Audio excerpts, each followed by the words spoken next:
a flower garden.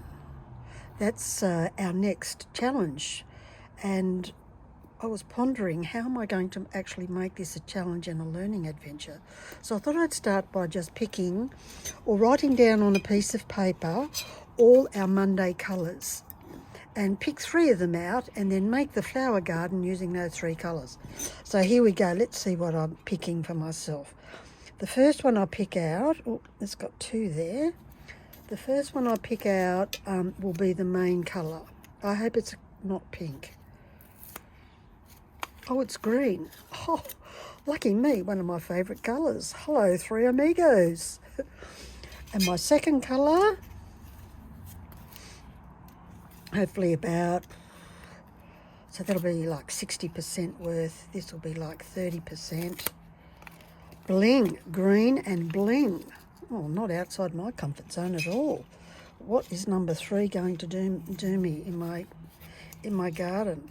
Green's good to have for a garden, as is bling. And to go with those, oh no, it's pink. Okay, so the challenge for me is pink. Pink is just not my comfort zone.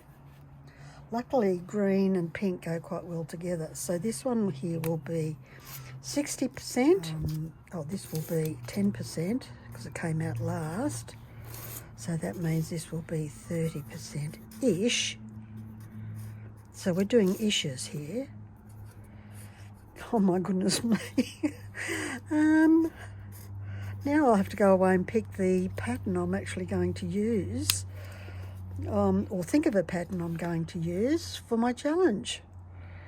I hope you're all starting to think about what you're going to do in terms of a flower garden, because there was plenty of templates there for ideas, but I'm sure, given that we're all flower freaks, there's plenty of ideas for what sort of flowers you want to make, or what sort of flower garden you want to make. So, and lots of choices in the templates. Can't wait to hear what you're all deciding to do. I hope lots of people participate, because we had lots of fun with the 3D flowers. Well, I did anyway.